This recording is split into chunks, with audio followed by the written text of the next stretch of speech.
más en Cali, y de ahí nos pasaban a otro bus, a una dirección, y decían, usted va a esta casa, uno tocaba la puerta, le abría la señora y la familia feliz de recibirlo a uno, y uno estaba ahí 8 días, y lo llevaban a los partidos, lo volvían a traer, era una convivencia total. Por ser jesuitas, los diferentes colegios y en los colegios sedes acogían a los jóvenes que veníamos de otras ciudades. Realmente era impactante. Para mí, una de las experiencias más importantes en mi vida. Todavía me acuerdo de la señora y el señor de esa casa, los hermanos, y forman parte hoy de algo muy importante. Eso se perdió por la desconfianza. Se perdió porque en Colombia, después de esa época, pues nadie iba a abrir la puerta para que entrara una persona extraña. Pero el deporte a mí me enseñó que realmente la confianza o la falta de confianza destruye muchas oportunidades. Yo no fui un campeón olímpico ni un gran deportista, pero el deporte marcó mi vida y logré ser de la selección Colombia de voleibol al primer campeonato mundial juvenil en Brasil 1977. Hace muchísimos años, posiblemente algunos de los que me están escuchando ni habrían nacido, pero fue una oportunidad única. Primero entendí varias cosas, lo importante que era Colombia, ser colombiano.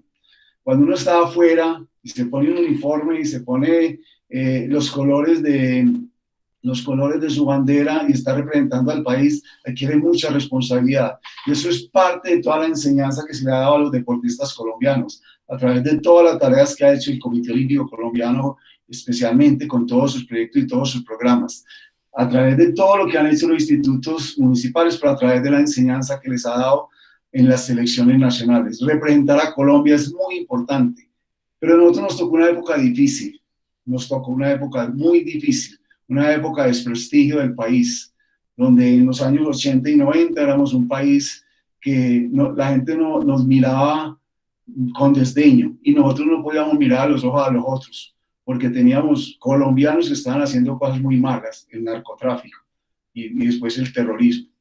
Pero ahí nosotros ocupamos el 8º lugar. Yo digo, no es un gran puesto, pero es el mismo puesto que ocupó la selección Colombia juvenil, donde estuvo Higuita y estuvieron todos en el Mundial de Fútbol. Lo que pasa es que el fútbol es más mediático y el voleibol no lo era.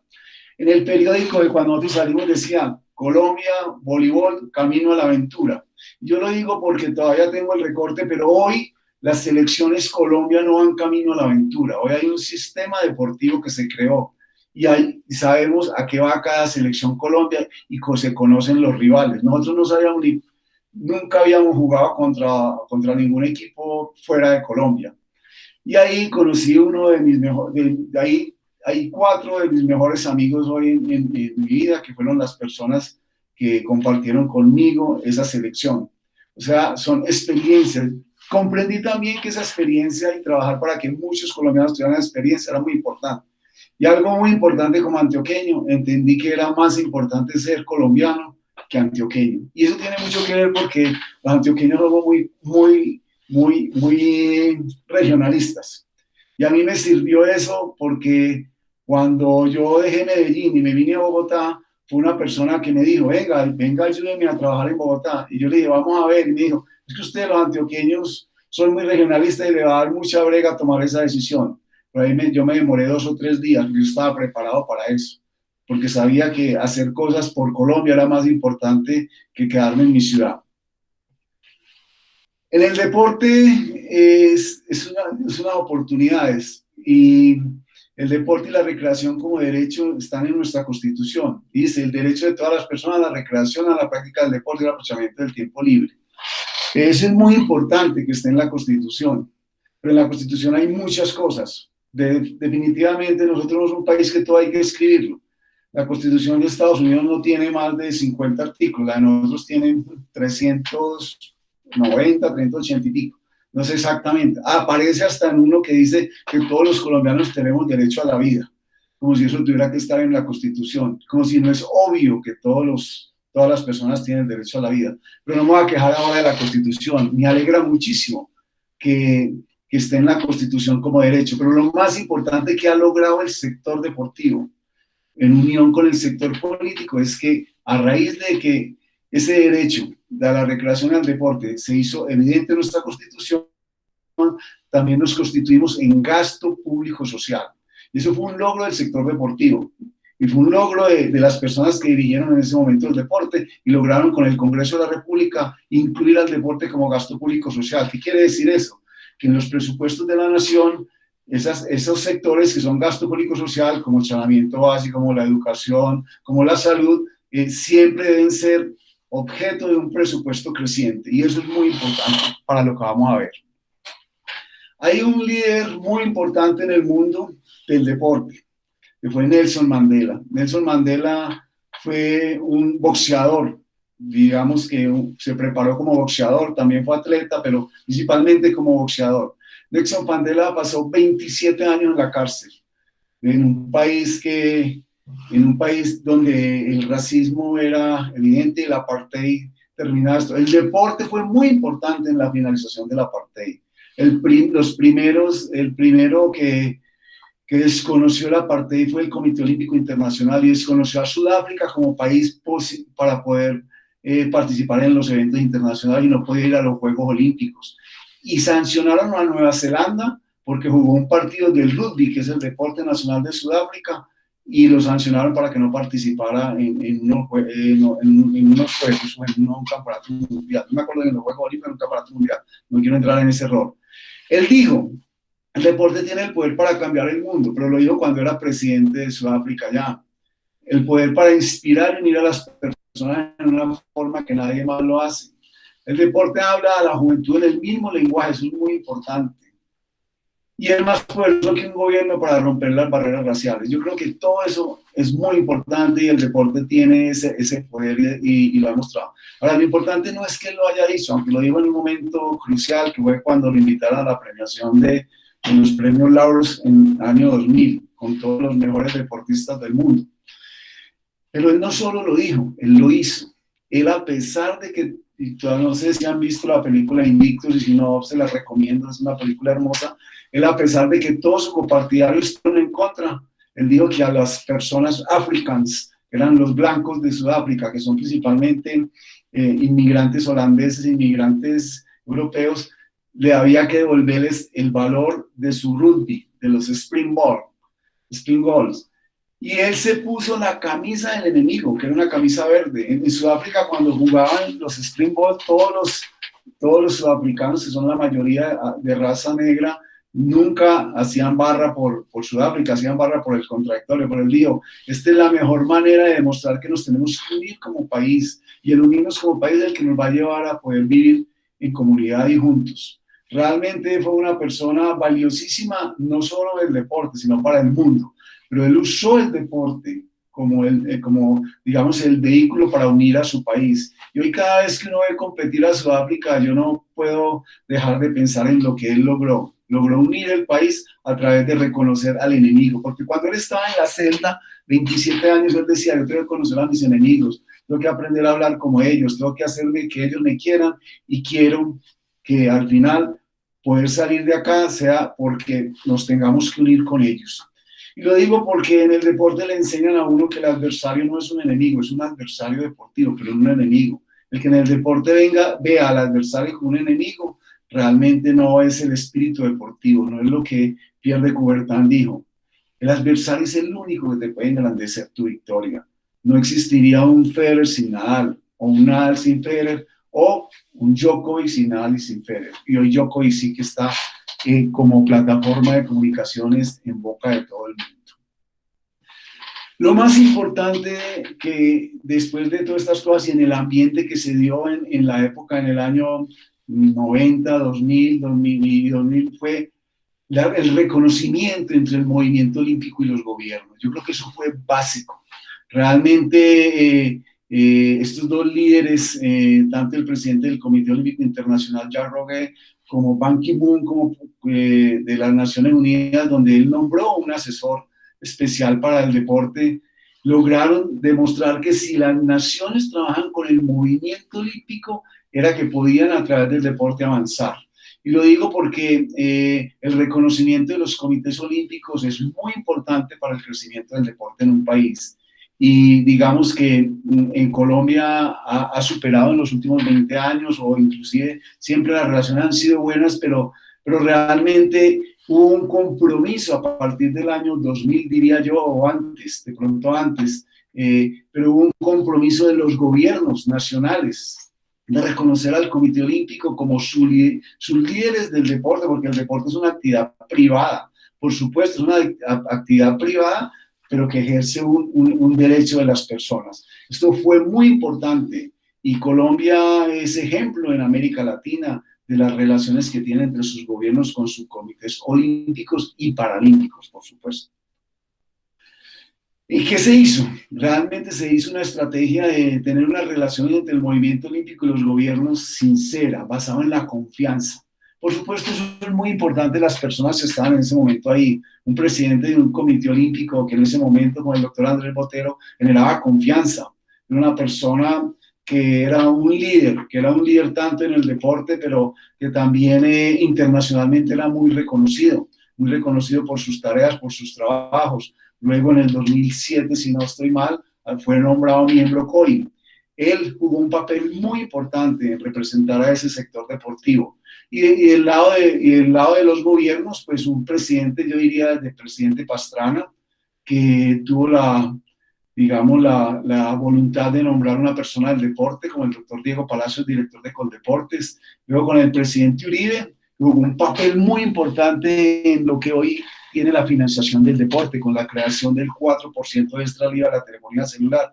Y por supuesto, con algo que en ese momento no se entendió mucho, y es que él le dio preponderancia y quiso que en el Ministerio de Cultura se manejara el deporte. Yo creo que los únicos que estaban de acuerdo en ese momento eran Uribe, la ministra de Cultura, la doctora María Consuelo, y yo, que era el asesor de ella. El resto nadie le gustaba eso. Todo el mundo entendía que el deporte debía ser más que la cultura. Aunque en ese momento fue muy importante porque fue el momento en que efectivamente el tema del deporte, en unión con el Comité Olímpico, entró a ser una discusión nacional, y cada vez que se discutían los presupuestos y cada vez que se discutían las estrategias, pues teníamos una representante como una ministra de Cultura. Por supuesto, la evolución que ha dado ha sido favorable para el deporte, y hoy el deporte tiene un ministerio, que creo que es un logro grande de todo el trabajo que se ha hecho en Colombia.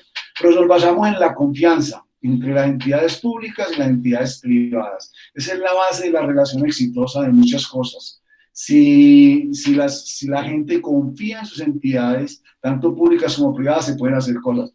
Y hubo construcción de acuerdos claros, desde pedir eventos del ciclo olímpico. Digamos que salíamos en el año 2000 de una situación muy difícil, nadie quería viajar a Colombia, o no es que no querían, les daba miedo, era peligroso. El presidente Pastrana consigue la Copa América, con Colombia se gana la Copa América, y digamos que eso es un factor muy importante. Pedimos unos juegos como los juegos, cogimos unos juegos como los Juegos Suramericanos para Bogotá.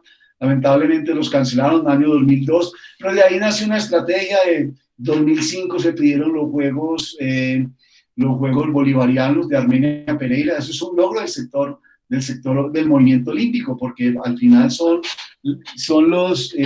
fue el doctor Botero y su equipo el que logró tener los votos para que Colombia tuviera esas sedes, tanto la de Armenia Pereira como la de Cartagena, y hoy tenemos varias sedes. Después tuvimos Barranquilla, luego concursamos por varias sedes para los Juegos Panamericanos, Medellín concursó para la sede de los Juegos Olímpicos de la Juventud, Cali se ganó los Juegos Mundiales y fueron exitosísimos, Barranquilla realizó los Juegos Centroamericanos y el Caribe en el año 2018, y hoy estamos preparando diferentes eventos, unos como son los Juegos Bolivarianos de Valledupar y los primeros Juegos Panamericanos Junior en Cali. Todo eso ha sido una estrategia de que los eventos deportivos le servían al país, uno, para desarrollar una infraestructura deportiva, por supuesto; dos, para que efectivamente la gente tuviera acceso a poder ver las competencias deportivas de calidad, pero sobre todo también para que las regiones formaran sus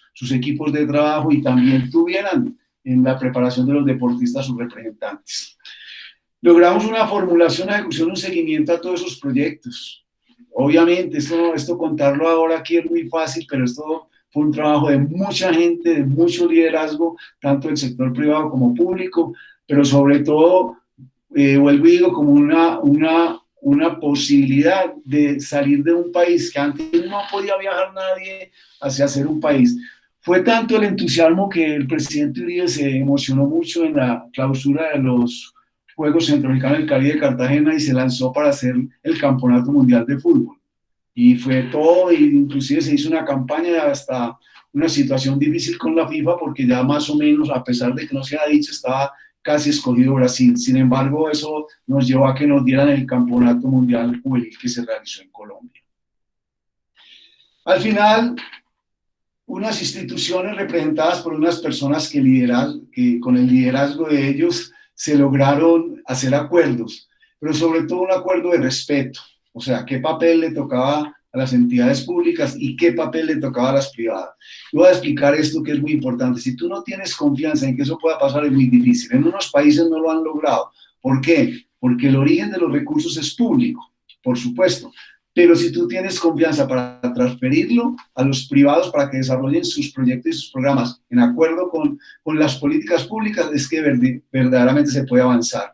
Si no tienes confianza, si desconfías de que efectivamente esos dineros no van a estar bien invertidos, va a ser una talanquera. Y lo es en muchos países de América y en Colombia lo superamos. Lo cuento muy fácil, pero es un tema importante. ¿Qué se hizo?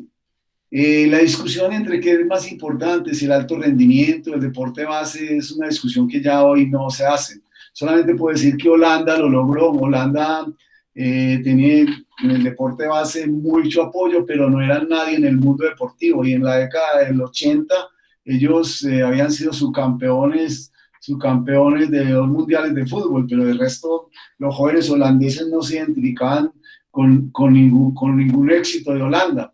No digamos que Holanda no era exitoso, pero digamos mediáticamente no. Y ellos lanzaron toda una campaña para preparar a sus mejores atletas y lograron campeones olímpicos en natación, fueron campeones mundiales de voleibol masculino y muchas otras medallas importantes, y ellos demostraron que el alto rendimiento era el papel más importante, jugaba un papel más importante desde el punto de vista de plataforma de comunicación mediáticamente para que la juventud se volcara hacia el deporte.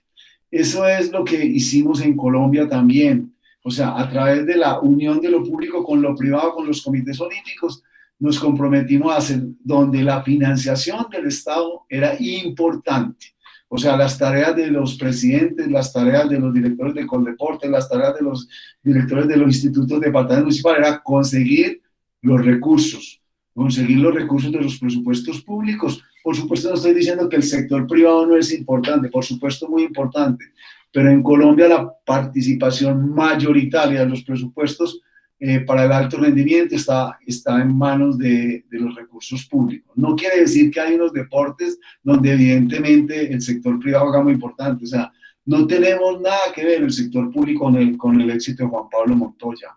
O sea, por supuesto se le apoyó y todo, pero realmente el esfuerzo financiero para que Juan Pablo Montoya fue el deportista exitoso que es hoy, realmente no juega ahí, pero no se puede tener levantamiento de pesas, atletismo, judo, algunos otros deportes sin el apoyo estatal. Hoy, por ejemplo, el patinaje puede decir que tiene un gran patrocinador como es Manzana Postobón, el ciclismo, pero de todas maneras el apoyo de lo público ha sido muy importante en este desarrollo. Se construyó una estrategia técnica y metodológica, por supuesto, conjuntamente, desde el inicio del doctor del año 99, 2000, con el doctor Diego Palacio y el doctor Botero, que se comenzaban a hacer los primeros proyectos, precisamente el primer proyecto de ciclismo, pista, el proyecto de levantamiento de pesas con la traída del profesor Gancho Karuskov, y de ahí nacieron todos los otros proyectos y los otros deportes. A medida que los deportes se iban posicionando, iban entrando en esa metodología. Por supuesto, un acompañamiento con un apoyo a los deportistas desde el punto de vista de estímulos y trabajar también, ahí me faltó de la reserva deportiva y la realización de los Juegos del Ciclo Olímpico. Esa fue la estrategia que se hizo conjuntamente. Y se hizo una construcción compartida y obviamente con un papel muy importante. Hubo discusiones muy grandes. Uno al principio con deportes tenía el equipo técnico, era ahí donde se discutían las cosas, pero después se llegó a un acuerdo y creo que muy adecuadamente a través de los convenios con el Comité Olímpico se patrocinó que en el Comité Olímpico existieran esos equipos técnicos, ya existen ahí, y con el apoyo digamos, de la nación, se dio que muchos profesionales trabajaron desde ahí, y obviamente Coldeportes también tenía sus contrapartes para poder aportar a esas discusiones. Todo esto no se puede hacer sino con recursos. Y miremos cómo ha sido la evolución del recurso. Yo tengo hasta el 2014 porque pues estuvimos en Coldeportes hasta el 2016, pero he sacado de la página cuál es el presupuesto del Ministerio del Deporte hoy.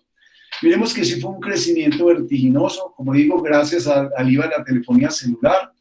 Y gracias también, este es el presupuesto de Coldeportes. Una cosa muy importante es que el presupuesto de Coldeportes no es el presupuesto público del deporte, ni tampoco el presupuesto público del deporte es el presupuesto del deporte en Colombia. La cultura sacó lo que se llama la cuenta satélite, de saber cuánto la gente invierte en cultura. Yo sé que en Coldeportes hoy, en unión con el Ministerio de Hacienda, están en la tarea de sacar la cuenta satélite del deporte, pero hablemos de la plata de Coldeportes. O sea, como miremos, hay un crecimiento en el periodo de gobierno del doctor Pastrana, realmente los presupuestos eran muy exiguos, y a medida que empezó el ingreso de la telefonía celular, los presupuestos se hicieron importantes. Acuérdense, el presupuesto de una institución como Coldeportes no es más que la confianza que le da toda la nación para poner esos recursos allí, y que efectivamente esos recursos sean invertidos de la mejor manera. Mucho mal le hacen los escándalos del deporte a todas estas situaciones, porque esos malos manejos de los recursos públicos en el deporte llevan a que las discusiones en el Congreso y las discusiones sean mucho más difíciles. Pero también con el apoyo del Congreso de la República, con el apoyo de los presidentes, con el apoyo de todo el sector deportivo, con los resultados que lograron los deportistas, con el trabajo que hace la dirigencia deportiva y con los trabajos que hacen tanto Coldeportes como el Ministerio de Hacienda, el presupuesto del deporte ha crecido. Para el 2020 hablamos de 676 mil millones, es el 2% del presupuesto de la nación. Nosotros siempre, y todos con nuestros amigos, algunos que nos están escuchando, siempre decíamos, denos el 1%, que nosotros con el 1% tenemos. Si nos dieran el 1%, sería 2.72 billones de pesos. Pero bueno, es un recurso importante hoy, y sobre todo que cada vez los gobiernos y el Congreso se ha comprometido, a pesar de las dificultades, con el presupuesto del deporte. Los logros deportivos en Colombia han sido muy, muy importantes para la confianza de la nación. Estas dos mujeres que son grandes deportistas, hoy activas todavía, que es algo muy importante, tuvieron la oportunidad de encontrar un sistema deportivo. Dos personas muy diferentes. Caterine, una mujer del Urabá antioqueño, que llegó a un programa deportivo en Antioquia y a una villa deportiva donde la acogieron sus entrenadores. Hoy es una de las mejores atletas del mundo, y fue la mejor atleta del mundo, nombrada, no me acuerdo, hace 1 o 2 años. Y Mariana Pajón, una niña que, si bien nace de una familia, digamos que sin carencias, pero que una familia eminentemente deportiva, que tiene claro para dónde va, igual que Caterine, ellas tienen claro que sigue Tokio, qué están haciendo, cómo se preparan, y encuentran todo un sistema hoy que les da un soporte importante. Y no podía dejar de hacer el homenaje también a un hombre como Óscar Figueroa, controvertido como todos. Algunos dicen, no, es que es muy creído. Yo también sería muy creído si fuera el campeón olímpico y además de eso tuviera el récord olímpico. Un hombre con una carrera deportiva muy larga, realmente pocos pesistas han tenido esa carrera. Él fue a los Juegos Olímpicos desde Atenas, ocupó el 4º lugar, perdió la medalla de bronce por 78 gramos. Luego de Atenas va a Beijing. Bueno, no, a Beijing creo que no asistió por problemas y dificultades que él tenía. Luego va a Beijing, sí asistió, y tuvo problemas y dificultades por una lesión en la columna y no logró ningún resultado. Y ahí mucha gente habló mal de él, dijo que no creyeron que él estaba con su lesión. Después él viene operado por un neurocirujano colombiano, ingresándole por su garganta, y le operan una hernia discal, y él queda medalla de plata en Londres. Luego de la medalla de plata en Londres, pues todos pensábamos que ahí terminaba su carrera. Hasta a él lo invitamos a dar unas conferencias a los jóvenes escolares deportivos y en una conferencia dijo, a pesar de que Juan Carlos Peña no cree, yo voy a ser campeón olímpico. Y lo digo acá, yo creí que ahí terminaba su carrera deportiva, pero él tenía muy claro qué quería hacer y con un entrenador nacional logró ser campeón olímpico en Río. Realmente es una de las hazañas deportivas más grandes de Colombia. Miremos cómo ha sido la evolución del deporte colombiano desde el punto de vista de resultados. Entonces, en Beijing, se fue con 67 atletas, 24 damas, 43 varones. Eso fue, digamos, como una parte importante. Recuerden que en Beijing ganamos 2 medallas, una medalla en lucha y otra medalla en levantamiento de pesas. Luego pasamos a Londres, donde realmente fue muy importante. Se puso una meta, me acuerdo cuando el Comité Olímpico se puso la meta en conjunto de llevar 100 atletas, mucha gente dijo, ¡ay, están soñando! ¿Cómo van a pasar de 67 atletas a 100 atletas? Pues logramos clasificar 104 atletas. También se llegó a un acuerdo muy claro con el deporte del Comité Olímpico, todo colombiano, independiente de qué deporte era, independiente de qué vinculación pudiera tener los Juegos Olímpicos, si clasificaba a los Juegos Olímpicos le garantizábamos que él iba a asistir, porque en algunas otras Olimpiadas por cosas de recursos o el famoso dicho de que usted que va a quedar allá, que va a ir, no, aquí ya había un sistema de preparación, había todo un seguimiento y entendíamos que todo colombiano que clasificara a los Juegos Olímpicos o Paralímpicos iba a asistir a esos Juegos. Entonces ahí se tuvo 58 damas, 46 varones, importante la participación de la mujer mayoritaria en Londres. Luego fuimos a Río con 147 atletas, 73 damas, 74 varones. Ahora estamos preparándonos para Tokio, esperamos llegar a 100, ojalá, yo creo que se va a lograr, pero va a ser difícil llegar a 147. ¿Qué se lograron? Logros deportivos. En Beijing, 2 medallas, una medalla de plata en levantamiento de pesas con Diego Salazar y la medalla de bronce de Jacqueline Rentería en lucha. Excelente, fue algo muy importante Beijing porque fue, digamos, un resultado en términos de ir al otro lado del mundo en una situación muy difícil para los atletas del tema de comida, todas las cosas. Sin embargo, fue un resultado que sirvió como de base para lo que venía. Se trabajó muy duro de Beijing a Londres, sobre todo se llegaron a acuerdos mucho más claros, teníamos más recursos, se logró tener muchísimos entrenadores dedicados exclusivos a las selecciones nacionales y en Medellín, en Londres se logran 8 medallas de oro. Primero, repetir la medalla de oro de Marisabel Urrutia. Aquí no aparece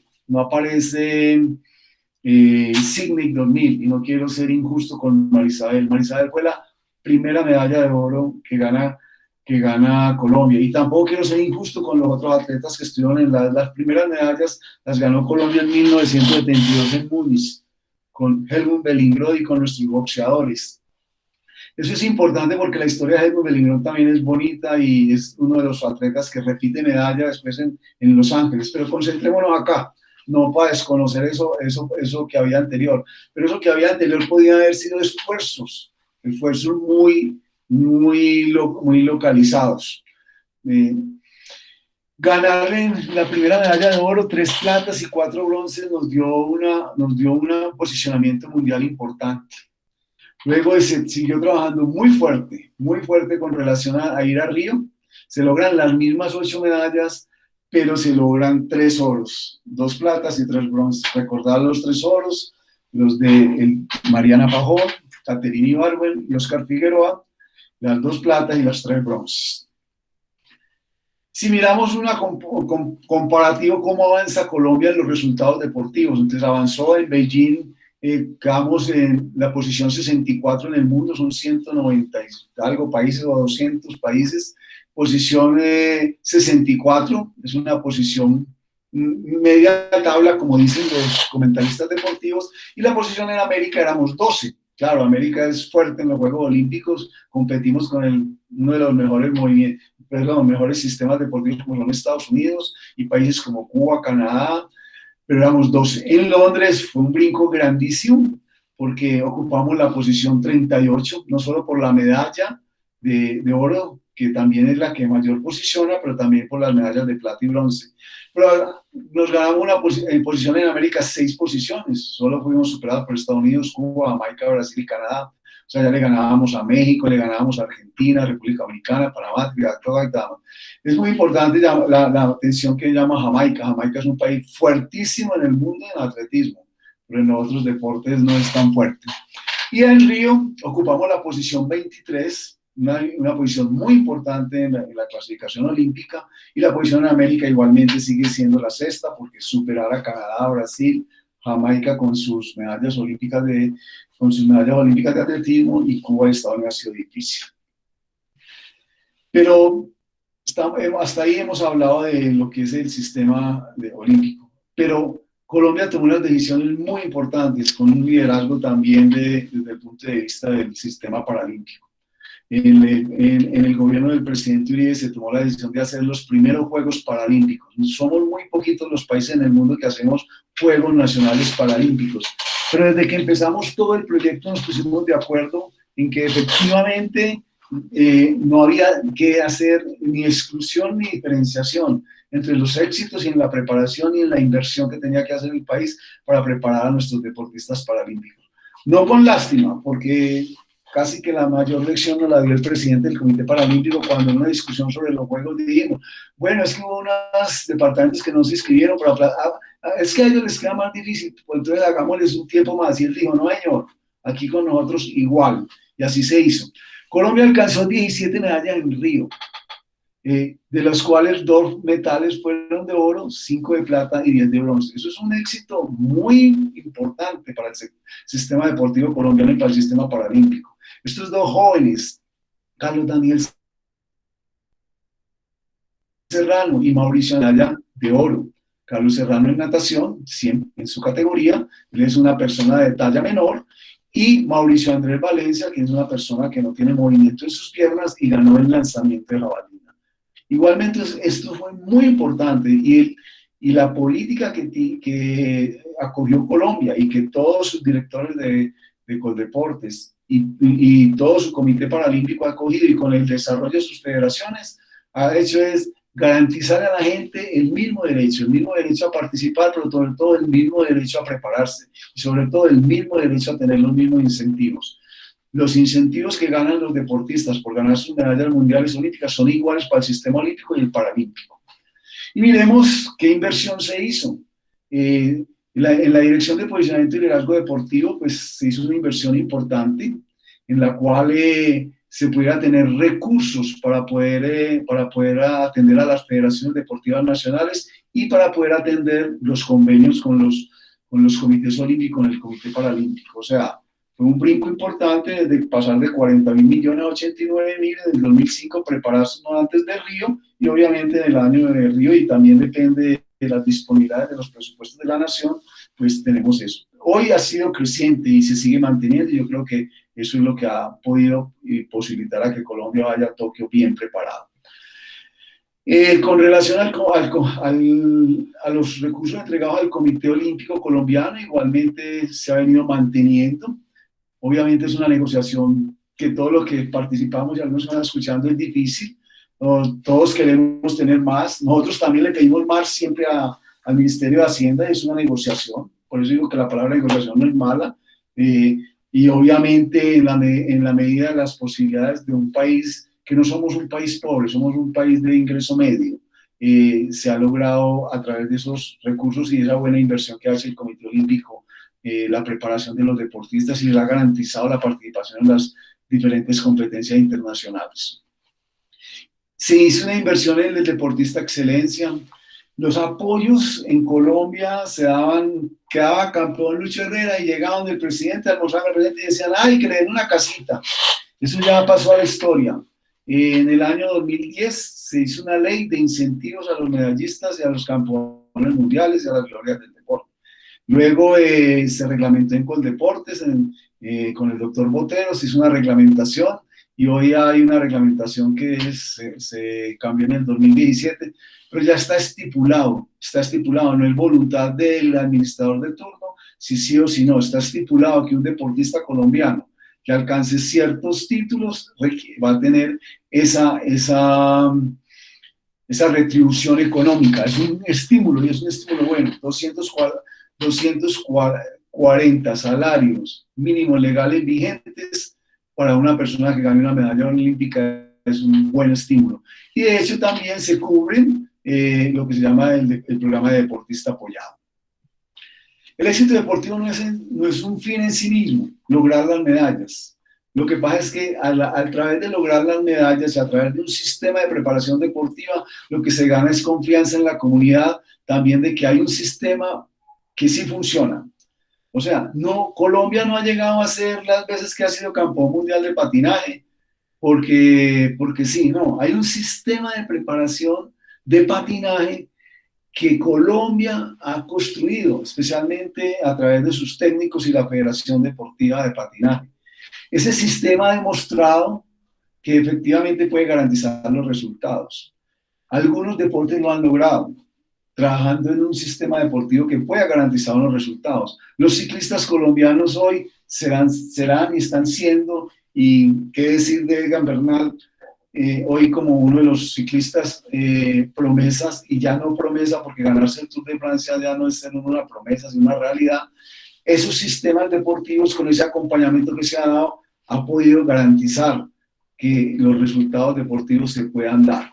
Pero también produce cohesión social, o sea, la gente se siente orgullosa de sus deportistas, se siente orgullosa de sus artistas, se siente orgullosa de su líder. Ojalá algún día Colombia se sienta orgullosa de sus dirigentes, no solo deportivos, sino también de sus dirigentes de la industria, de los dirigentes políticos. Ese es el crecimiento como país, el que nos sintamos orgullosos de todo. No quiere decir que entonces todos los políticos son malos, ¿no? Pero lamentablemente las encuestas dicen que la gente no se siente orgullosa de los dirigentes políticos. Algo está pasando allí. El orgullo nacional y un prestigio internacional. O sea, Colombia sorprende al mundo hoy como deporte. También sorprende al mundo como artistas, o sea, como la música. También sorprende al mundo como tener el mejor pintor vivo de la historia. Por supuesto que sorprende. Antes sorprendíamos por las noticias malas, pero Colombia en muchos ámbitos sorprende. También sorprenden nuestros científicos que alcanzan grandes posiciones a nivel mundial.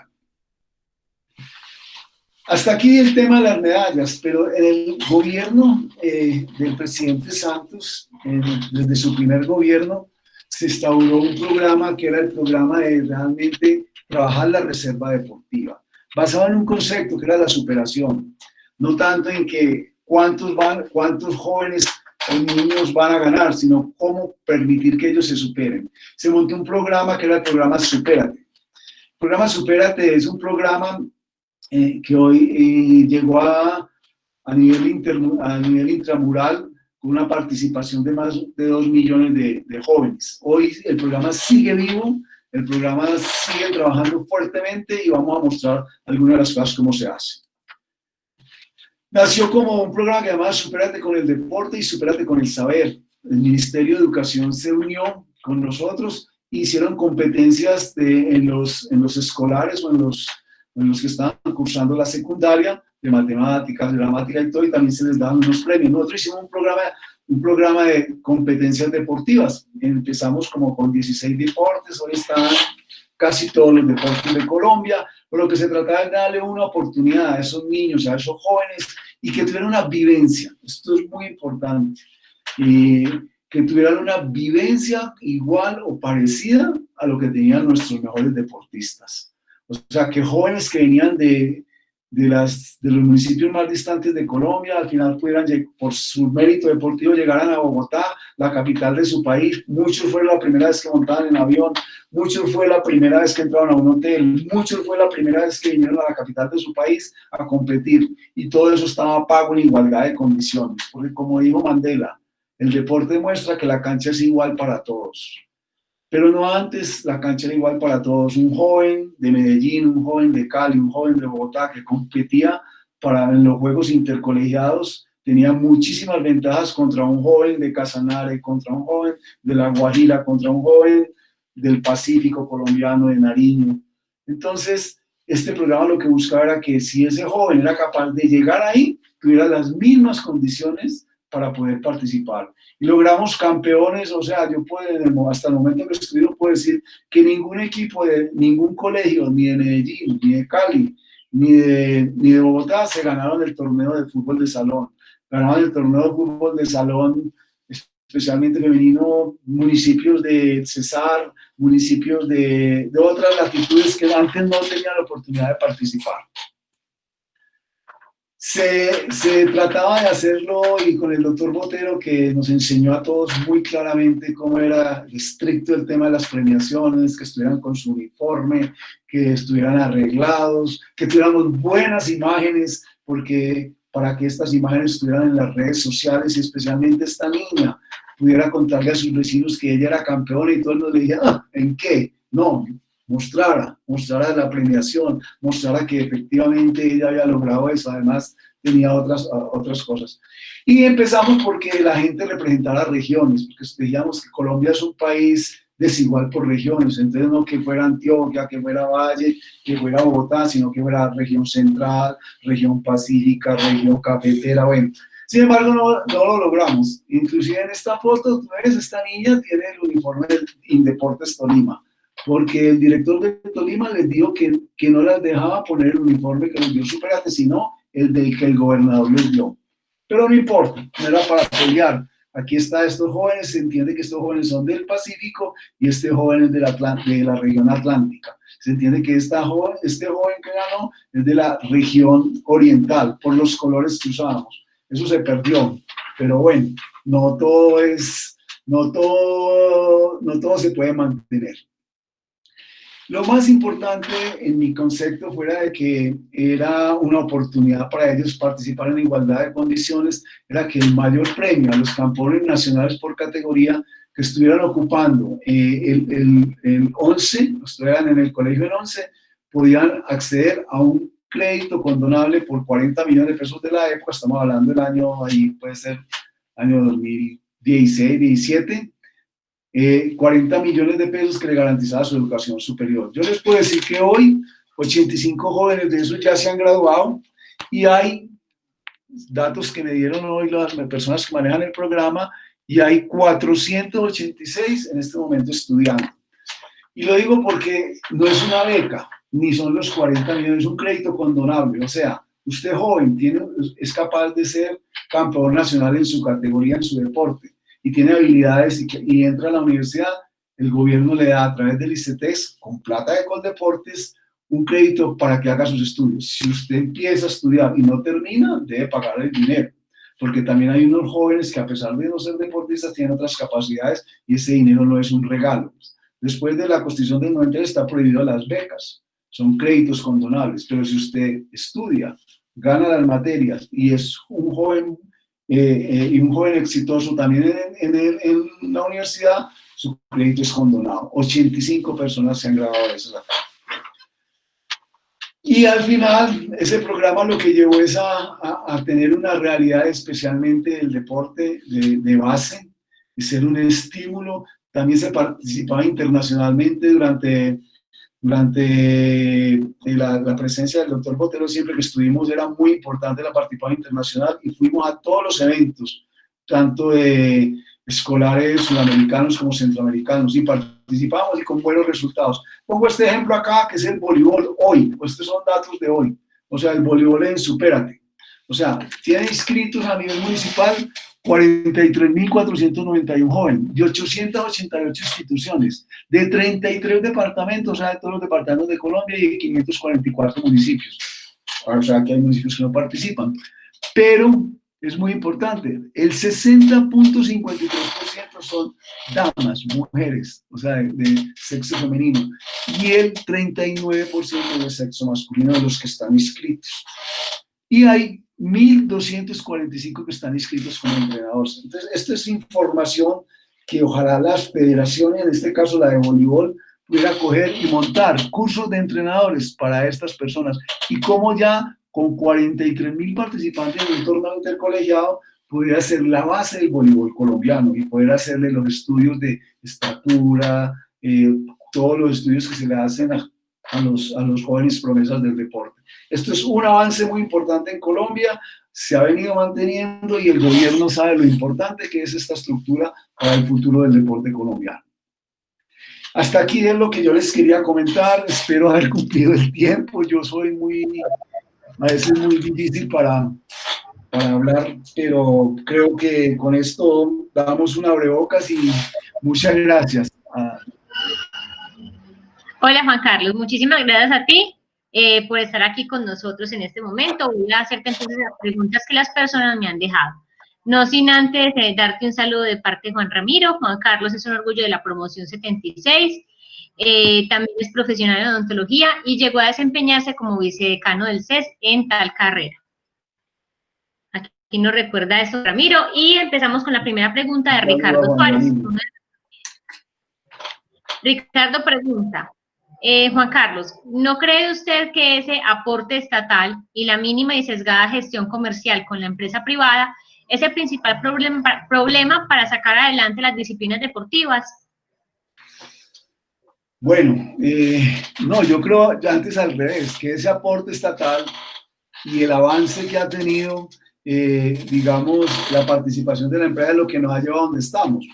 Por supuesto que uno quisiera mayor participación de la empresa, pero acuérdense lo que les dije, todo se basa en la confianza. Yo estoy seguro que la organización Postobón confía en la Federación Colombiana de Patinaje y por eso es su gran patrocinador. Yo estoy seguro que muchas de las empresas que hoy participan es porque tienen establecido relaciones de confianza. Ahora, hay unos deportes que se pueden comercializar. Comercializar el golf no es difícil, porque el golf tiene un grupo de consumidores de alta capacidad, pero comercializar el levantamiento de pesas es muy difícil en el mundo, inclusive hasta para la Federación Internacional le queda difícil. Casi que todos los procesos de levantamiento de pesas son apoyados por los estados. Entonces, por supuesto, no es como para decir que el mercado deportivo está exitosamente bien realizado en Colombia. Hay mucho por hacer, pero también hay esfuerzos grandes que se ha hecho inclusive desde el Comité Olímpico Colombiano. El Comité Olímpico Colombiano tiene patrocinadores importantes y a raíz de que vamos construyendo la confianza y que la empresa privada vaya viendo que hay unos sistemas de preparación y especialmente que hay una seriedad y una buena gobernanza en las instituciones del deporte, yo creo que se puede ir mejorando la participación privada. Muchas gracias, Juan Carlos, por tu respuesta. Tengo otra pregunta de Juan Piedradita. Juan Piedradita pregunta, Juan Carlos, cordial saludo. ¿Qué interacción ves entre el deporte y tu profesión de odontólogo? Se me ocurre porque otro odontólogo como el doctor Maturana comparte la tarea. Bueno, no, pues la interacción no es más que a mí cuando estaba en el colegio en San Ignacio y me gradué de bachiller, yo aplacé un año la entrada a la universidad precisamente por irme para el Mundial de Voleibol. Y mi papá sí me dijo, vas al Mundial, pero después tienes que estudiar. Creo que fue una muy buena decisión que tomó mi papá. Entonces yo me puse a estudiar odontología. ¿La odontología qué es? Es un servicio a la gente. Es entender el dolor del otro y aprender también a que lo que siente el otro es más importante que tu tarea. Yo creo que eso me sirvió a mí me sirvió mucho en todas las tareas que salíamos a través del deporte. Me enseñó a comprender que las necesidades de los otros eran para cubrirlas, para resolverlas. Y al profesor Maturano un saludo, un gran odontólogo y un gran entrenador deportivo y uno de los referentes de nuestros entrenadores. Perdón, esta pregunta no es de Juan Piedrahita, sino de Javier Piedrahita. Ok. Ahí pido excusas. Pregunta Juan Ramiro, ¿cuánto le cuesta al país el sostenimiento de Katherine Ibargüen? ¿Es igual el valor para cada deportista de alto rendimiento?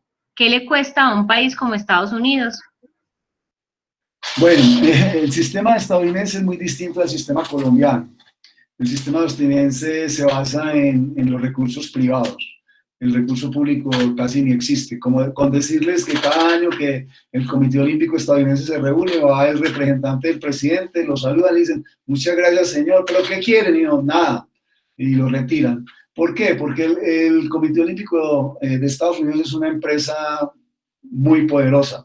Los mayores patrocinadores del olimpismo en el mundo son empresas americanas y parte de los recursos que ellos entregan es a través de, digamos, diciéndole al Comité Olímpico Internacional que parte de esos recursos son para el Comité Olímpico Estadounidense. El sistema estadounidense está avanzado en el deporte universitario y en el deporte profesional. Entonces, realmente es un sistema muy, muy distinto al nuestro. Nosotros no tenemos esa capacidad comercial para poder garantizar a esto. Ha habido esfuerzos, nadie duda, puedo poner ejemplos y por ejemplo, la vinculación de la empresa privada antes del 2000 fue importante, en el caso de Marisabel Urrutia con Polimalta, con recursos que consiguió el Comité Olímpico para darle un premio por su medalla, cuando en la nación no existían esos apoyos. Ha habido ejemplos puntuales, la organización Postobón ha sido un gran patrocinador del deporte colombiano, no solo del fútbol, sino de muchos otros deportes, y así otras instituciones, pero digamos que no se pueden comparar los dos sistemas. ¿Cuánto le vale Caterina Ibargüen a la nación? Nada. ¿Cuánto invierte la nación en Caterina Ibargüen? Porque es que invertir en Caterina Ibargüen es invertir en la imagen de la nación, es invertir en la imagen de la mujer afrodescendiente, es invertir en ella, que hace un esfuerzo grande y en una de nuestros referentes a nivel mundial. Entonces, por supuesto, cada deportista recibe un ingreso mensual de acuerdo a su nivel y a su capacidad de lograr en las próximas Olimpiadas una medalla u otra. Perfecto, Juan Carlos, muchas gracias por hacernos esas claridades. Un saludo de Carlos Gómez Agnoli. A Juan Carlos, con quien está en la foto, Carlos Gómez está en la foto de mi primer equipo. Un saludo, hace muchos años no lo veo. Él tuvo que salir, creo que ya no nos acompaña en este momento en la charla, pero dice a Juan Carlos, con quien tuve la oportunidad de jugar en el equipo de voleibol de San Ignacio, un saludo muy especial y felicitaciones por la conferencia. Tenemos también una pregunta por aquí de alguien con apellido Barbosa. Cordial saludo, doctor Peña. En cuanto al presupuesto, ¿cree que la transformación de Coldeportes a ministerio ha tenido un significante beneficio económico al deporte? ¿Y qué más beneficios conlleva esa transformación? Bueno, yo creo, soy uno de los que pienso que primero ha sido un logro del deporte, una lucha grande. Cada director de Coldeportes ha hecho su tarea, o sea, pasar de Coldeportes de ser un instituto a ser un departamento administrativo fue un logro importante, pero todos sabíamos que como departamento administrativo, pues no es lo mismo que ser ministerio, no es lo mismo en la estructura del Estado y no es lo mismo en la distribución de los recursos y no es lo mismo en ser un vocero en el Consejo de Gobierno. O sea, nosotros que participamos como departamento administrativo en los consejos de gobierno, pues no es lo mismo ir como ministro. Entonces yo creo que ha sido un logro muy importante. Por supuesto que eso se refleja en que se vuelve el tema del deporte una discusión en los consejos de gobierno ministerial, aunque cuando fuimos departamento el presidente Santos pues fue muy respetuoso con el deporte y digamos que se le dio un trato de ministerio. Igualmente da unas posibilidades de avanzar en otros temas. Correcto, en las políticas públicas, pues ya el mismo ministro del deporte pues no tiene que convalidar esas políticas públicas, sino con la nación, con el Congreso y con su presidente. Antes tenía un intermediario que en el caso cuando era instituto, que era el Ministerio de Educación o el Ministerio de Cultura. Yo creo que depende mucho el futuro del deporte y el ministerio en el tema de lograr una mayor seguimiento a las políticas públicas y que efectivamente podamos tener la cuenta satélite del deporte, es cuánto le aporta el deporte a la economía colombiana. Es muy importante, sobre todo ahora que va a cambiar tanto este mundo con toda esta situación que estamos pasando. Entonces yo creo y lo veo siempre como un éxito de que seamos ministerio, no por el logro de ser ministerio, sino porque es el reconocimiento también de toda la nación a un esfuerzo tan grande que han hecho los dirigentes deportivos, los entrenadores, los deportistas y especialmente también todas las personas que han administrado el deporte desde lo público y lo privado. Muchas gracias, señor Juan Carlos. Un saludito por aquí de la Confederación Deportiva de Panamá. Desde Panamá nos están aquí acompañando. Muchas gracias por estar acá en la charla. Vemos que hay bastantes asistentes que vienen de la parte del deporte, de institutos. También les damos las gracias por estar acá y acompañarnos. Excelente presentación, dice Juan Ramiro. La Confederación también dice, la Confederación Deportiva de Panamá dice que muy buena exposición, y tenemos por aquí un saludo de Jorge Trujillo. Juan Carlos, he sido miembro del Comité Ejecutivo de la Liga de Voleibol, a ver si me perdió, perdón, de la Liga de Voleibol de Antioquia, y soy el presidente de uno de los clubes más grandes de voleibol de Colombia. Y tenemos más de 300 niños y niñas en la Comuna 13 de Medellín, formándolos en voleibol. El apoyo del INDER de Medellín es mínimo y en Deporte de Antioquia nulo. ¿Qué opinas a esto? ¿Qué opino? Que ojalá lo apoyaran más, o sea, pero que no desfallezca, que efectivamente, me extraña que diga que en Medellín no lo apoyan porque pues, en Antioquia y en Medellín especialmente el INDER pues tiene unos programas muy claros. Lo que pasa es que está existiendo algo muy particular, y es que los institutos están desarrollando sus propios programas. Entonces, a veces decir las escuelas populares del deporte, y seguro que debe haber una escuela popular del deporte en voleibol, entonces ellos ahí están invirtiendo la mayoría del dinero. Pero es algo de lo que hay que evolucionar también. Siempre pensamos que una persona como que logra tener 300 niños en un club, pues debería poder concursar por esos recursos, porque él concursa con su capacidad de trabajo. Yo creo que es un mecanismo importante de montar en términos de las personas que están siendo exitosas, convocando a la gente, puedan concursar por recursos públicos y a través de concursos acceder a esos recursos. Y veo que hay una competencia, es que los institutos están montando sus propios programas y a veces no le dejan recursos para esos apoyos. Muchas gracias, señor Juan Carlos. Aquí también hay un comentario de Jorge Trujillo. Estamos muy preocupados por el alto reconocimiento, me imagino, y se nos está olvidando las bases. Carlos Villegas también hace un saludito a Juan Carlos, un abrazo. Interesante charla y muy válidos los comentarios finales. Bueno, al señor Trujillo le quiero decir algo. Eso siempre ha sido la discusión, que por qué no invierten más en las bases. O sea, estoy hablando de que en el programa Supérate, en el gobierno del doctor Santos y bajo la directiva del doctor Botero, se invirtieron más de 80 millones de dólares en ese programa. Tanto que la discusión con las federaciones y todo, y el reclamo que le hacían al presidente era, presidente, ¿por qué no nos da un Supérate también a nosotros? O sea, sí se está invirtiendo desde la nación en un programa muy importante de la base. Uno pretendería que también a nivel de los municipios y los departamentos se hiciera ese esfuerzo. Lo que pasa es que mediáticamente, y por eso hay que tener muy buenas imágenes, mover en redes sociales todo esto, porque mediáticamente, obviamente, gracias a Dios, los deportistas de alto rendimiento figuran más. Pero sí se está haciendo un esfuerzo muy grande a nivel de la nación con la base deportiva. A Carlos Villegas, un saludo. Bueno, señor Juan Carlos, pues yo creo que si alguien más que quiera hacer una pregunta la puede hacer en este momento. Si no, ya para ir cerrando y agradeciendo a todas las personas que de diferentes partes del mundo y en especial del mundo del deporte nos acompañan hoy. Yo quiero dar un saludo muy especial a Fabio Ramírez García, que hay luego que me acompaña. Y lo digo porque fue un compañero, es un compañero que tiene mucho que ver en todo este avance. Fabio empezó como a ser el director técnico del Comité Olímpico desde el comienzo, cuando estamos hablando del año 99, y aún todavía sigue siendo uno de los asesores importantes del deporte colombiano. Y por supuesto, por su trabajo y los equipos que armó, es que muchas de estas cosas se han dado. Así que un saludo muy especial a Fabio. Juan, disculpa, gracias, un saludo interesante lo que oí, la verdad me alegra mucho escucharlo porque estamos no contando algo teórico, sino una historia que hemos vivido. Muchas gracias y felicitaciones. Gracias, Fabio. Por aquí también, por si quiere saludar, acabo de ver a Carlos Gómez Agnoli, que está por ahí. Hombre, a ver, no lo veo en la imagen. Compañero del equipo campeón.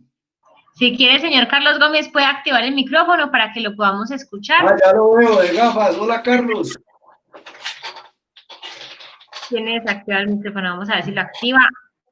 Lo que pasa es que él después se volvió un gran golfista. No le escuchamos. No te oímos, Carlos, tenés el micrófono apagado.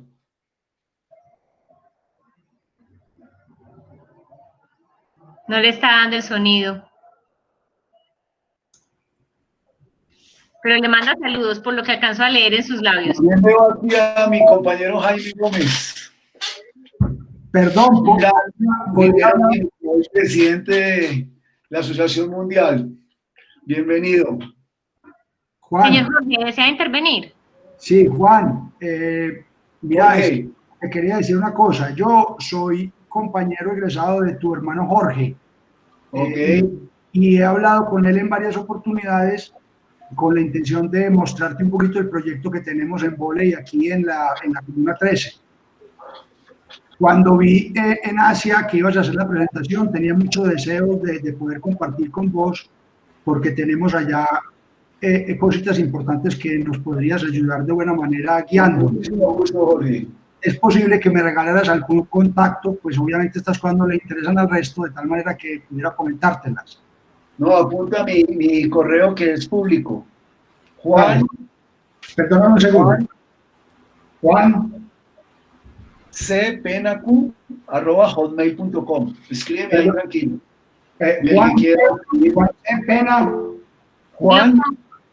Juan cpenacu@hotmail.com. También está en el cajón de comentarios por si lo quiere tomar de ahí. En los comentarios se encuentra. Bueno, señor Juan Carlos, muchísimas gracias a usted por estar aquí con nosotros. Quiere saludarle finalmente a Clara Marcela para hacer el cierre de esta reunión. Agradecemos a toda la familia del señor Juan Carlos que nos acompañó, a las personas que están en el extranjero y a las personas del deporte colombiano que nos acompañaron en esta charla. Clara, te doy acceso para que puedas dar la despedida. Bueno, muchas gracias, Juan Carlos. Creo que todos quedamos con una información muy distinta a la que teníamos y mucho más amplia. Agradecerle enormemente el compartir con nosotros toda esta información, el querer hacernos partícipe también de tanta información que muchas veces pasa desapercibida y que genera también malas interpretaciones.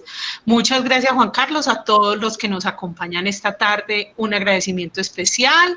Queremos recordarle que a todos que este es un espacio en el que ponemos a disposición de todos los recursos de Asia, así que si consideran que hay algún tema que alguno quiera compartir con nosotros para que lo programemos para siguientes charlas, pues será bienvenido. El próximo martes aprovecho para invitarlos a nuestra charla donde estaremos hablando de insolvencia económica y de todo lo que tiene que ver con los decretos y de todas las normatividades que se han dado en este tiempo para las empresas y para las personas naturales y jurídicas. Vamos a contar con una persona experta en el tema, entonces también los estamos invitando. Juan Carlos, nuevamente muchísimas gracias. Ha sido una tarde muy entretenida, un tema que yo en lo personal lo disfruté completamente, espero que todos lo hayan hecho también. Y bueno, darles las gracias, desearles una feliz tarde y como siempre, esperar que nos sigan acompañando y que sigamos propiciando estos encuentros que vayan con todas las expectativas de todos ustedes. Muchísimas gracias, Carol, muchísimas gracias a todos. Claro, a ti también gracias y recuerden también la charla de este próximo jueves a las 4:30. ¿Listo? Sobre storytelling, la continuación sobre storytelling el próximo jueves. Muchísimas gracias a todos y feliz tarde. Hasta luego. Hasta luego. Hasta luego.